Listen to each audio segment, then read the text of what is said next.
हम लगातार किसी न किसी तरह के शोर से घिरे हुए रहते हैं। ये हमारे शारीरिक और मानसिक स्वास्थ्य पर बोझ डाल सकते हैं। ऐसे में कुछ वक्त बिल्कुल चुप रहकर खुद के साथ बिताएं। ये आपके स्वास्थ्य के लिए फायदेमंद है। क्या हम हर समय शोर शराबे के बीच नहीं रहते? लगातार लोगों की बकबक, बाहर गाड़ियों का शोर, तेज म्यूजिक की आवाज़, ये सब हमारे तनाव का कारण है और हमारी नींद को बाधित करते हैं। मगर क्या हम कुछ देर के लिए इन सबसे दूर नहीं रह सकते? जी हाँ, हम खुद के साथ वक्त बिताकर और कुछ देर सिर्फ अपने विचारों के साथ शांति का आनंद ले सकते हैं। इंसान के सभी दुखों का कारण बोलना ही है, क्योंकि आवश्यकता से अधिक बोलना ही दुखों का कारण बनता है। इसलिए कम बोले, सटीक बोले, मधुर बोले और सबसे जरूरी जितनी आवश्यकता उतना ही बोले। वाणी या बोलना ही नहीं, बल्कि मौन में भी शक्ति होती है।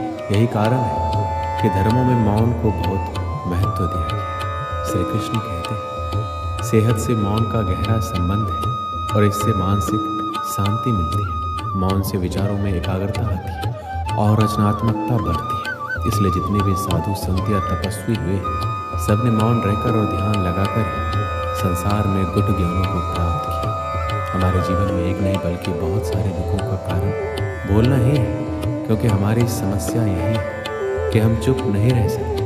हमेशा कुछ ना कुछ बोलते ही रहते हैं और आपके बोलने के कारण ही आधे से ज़्यादा दुख निर्मित होते हैं। परिवार में कलह कलेश का कारण भी हमारा बोलना ही होता है। आप जितनी भूख उतना भोजन खाते हैं, जितनी ज़रूरत उतना कार्य करते हैं, लेकिन क्या आपने कभी इस बारे में सोचा है कि आप कितना बोलते हैं? क्या आप उतना ही बोलते हैं जितनी आवश्यकता है, या अनावश्यक ही सारे दिन बोलते हैं?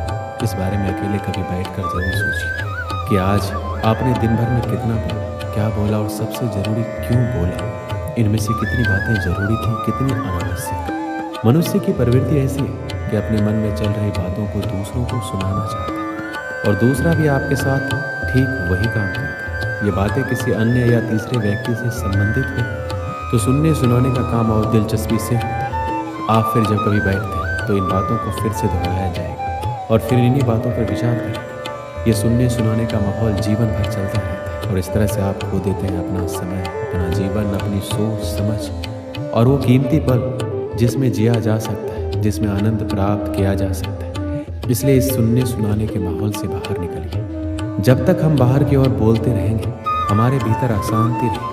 जिस दिन हम मन से चुप हो जाएंगे, तब बाहर हमारे मुख से कुछ भी निकले, हम शांत ही रहेंगे। दुनिया में जितनी बुराइयां हैं, परिवार में कलेश है, पति पत्नी में विवाद है, सब बोलने के कारण ही होते हैं। हम चुप रहना नहीं चाहते, हमेशा सुना देना चाहते हैं, लेकिन व्यर्थ का बोलना ऊर्जा का नष्ट होना है। इसलिए जितने भी बुद्धत्व साधु और संत हुए, वे एकांत क्यों हुए? क्योंकि उन्हें अधिक बोलना ना पड़े और अधिक सुनना ना पड़े। लेकिन आप इस संसार में रहकर भी एकांत रह सकते हैं। इसके लिए आपको उन ऊर्जाओं को बचाना होगा जिसे आप व्यर्थ के शब्दों में नष्ट कर देते हैं। इसलिए उतना ही बोले जितना जरूरी है। आप सभी ने जीवन में कहावत तो सुनी ही होगी, एक चुप 100 को हराए, एक चुप 100 को दुख दे जाए। इसलिए हम कई बार चुप रहते हैं, मौन रह जाते हैं, क्योंकि ये सच भी है कि एक मूर्ख व्यक्ति के सामने मौन रहने से अच्छा उत्तम और कुछ भी नहीं हो सकता। परंतु जीवन में सदैव चुप रहना उचित नहीं होता। गीता में कहा गया है, जहाँ पाप का बल बढ़ रहा, जहाँ छल कपट हो रहा, वहाँ पर मौन रहने से अधिक गंभीर अपराध और कुछ नहीं हो सकता। कभी कभी हम सबके जीवन में एक समस्या अवश्य होती है, हम किसी ताकतवर के समक्ष मौन हो जाते हैं। ऐसा क्यों? प्रायः उसकी ताकत से बचने के लिए हम मौन रह जाते हैं। मानते हैं कि ऐसा करने से हम एक विवाद से बच जाते हैं, हो सकता है एक संघर्ष से भी बच जाते हैं, परंतु ऐसा बचाव देर सवेर एक बड़े संघर्ष को जन्म दे देता है। हमारा मौन रहना अनजाने में उस व्यक्ति का समर्थन बन जाता है और वह अपने आप को और अधिक शक्तिशाली अनुभव करने लगता है। यहीं से हमारा दमन प्रारंभ हो जाता है। एक के बाद एक हम अन्याय में अनचाहे रूप से सम्मिलित होते चले जाते हैं, जो आगे चलकर बड़े टकराव का कारण बनता है। तो फिर आप लोग कहेंगे कि इसका तोड़ क्या है? ये समझने के लिए ये जानना आवश्यक है कि ऐसी कौन सी बात है जो विरोध करने से रोकती है। ये सामने वाले की शक्ति तो नहीं हो सकती, ये तो हमारा खुद का डर होता है जो हमें मौन रहने को विवश करता है। क्या हमारे मन से डर को निकाल कर अन्याय का विरोध नहीं कर सकते? आखिर वह हमारा क्या और कितना बिगाड़ सकता है? जरा सोचिए, ऐसा करने से हमारा मन कितना मुक्त, कितना हल्का अनुभव करेगा। इतिहास साक्षी है कि पापियों की उदंडता ने संसार को उतनी हानि नहीं पहुंचाई जितनी कि सज्जनों के मौन ने पहुंचाई। यदि कोई मूर्ख बोल रहा है तो मौन रहना उचित है, परंतु यदि कहीं छल हो रहा है, अपराध है, तो उठिए और विरोध कीजिए, क्योंकि आपके लिए ना सही आने वाली पीढ़ी के लिए ये मौन घातक सिद्ध हो सकता है। श्री कृष्ण ने कहा है कि इन 5 जगह पर हमेशा चुप रहना चाहिए। जब कोई आदमी आपके सामने किसी तीसरे आदमी की बुराई कर रहा हो तब तुम्हें चुप रहकर बस सुनना चाहिए, अपनी राय व्यक्त नहीं करनी चाहिए, क्योंकि जो आज आपके सामने किसी तीसरे की बुराई कर रहा है वह कल किसी और के सामने आपकी बुराई भी कर सकता है।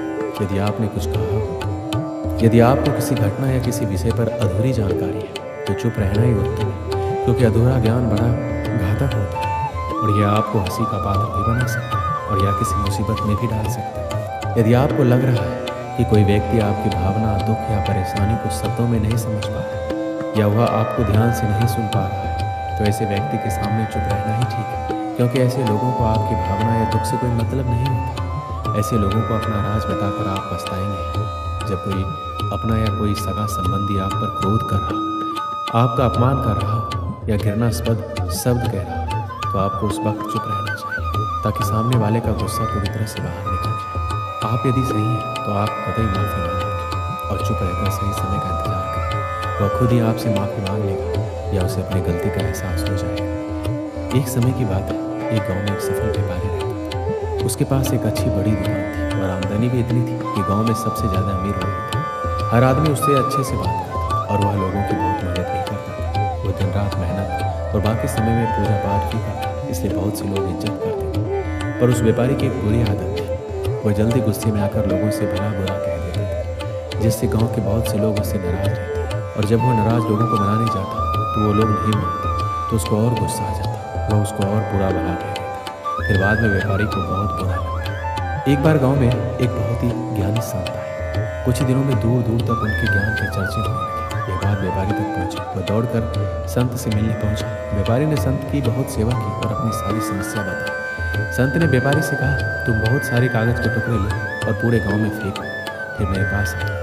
व्यापारी बिना सोचे समझे दिन भर कागज के छोटे छोटे टुकड़े पूरे गांव में फैला देते और फिर संत के पास पहुंच जाते। संत उस व्यापारी से कहते हैं, तुम्हारी समस्या का समाधान मिल गया, बस तुमको एक काम करना है। तुम जाकर उन सभी कागज के टुकड़ों को इकट्ठा करके यहाँ ले। अपनी समस्या का समाधान पाकर व्यापारी बिना कुछ सोचे समझे उन कागज के टुकड़ों को इकट्ठा करने पहुंच जाता है। बहुत देर कोशिश करने के बाद व्यापारी को ये समझ आता है कि यह काम करना तो नामुमकिन है। दौड़कर संत के पास जाता है और कहता है, आपने जो काम दिया है वो असंभव है, मैं चाहकर भी पूरा नहीं कर सकता। संत मुस्कुराते हैं और कहते हैं, बेटा मैं भी यही कहना चाहता हूँ, किसी को कहे अपशब्द वापस नहीं आ सकते, इसलिए हमेशा सोच समझ कर बोलना चाहिए। आज के बाद तुम ये बात अपने मन में अच्छे से बिठाओ, चाहे कुछ भी हो जाए तुमको किसी को अपशब्द नहीं बोलना। संत से प्राप्त इस ज्ञान से व्यापारी की आंखें खुल जाती है। वह दोबारा कभी किसी को गुस्से में कुछ बोलने वाला रहता है तो उसको कागज के टुकड़ों का उदाहरण याद आ जाता है। इस कहानी से हमें क्या सीख मिलती है कि कितनी भी मुश्किल क्यों ना हो, हमें किसी को अपशब्द नहीं बोलने चाहिए, क्योंकि अपशब्द से हुए नुकसान की भरपाई करना संभव नहीं है और किसी को गलत शब्दों से ठेस नहीं पहुंचाना चाहिए। दोस्तों, इस वीडियो में बस इतना ही। मिलते हैं अगली वीडियो में। अपना ख्याल रखिएगा। जय श्री कृष्ण।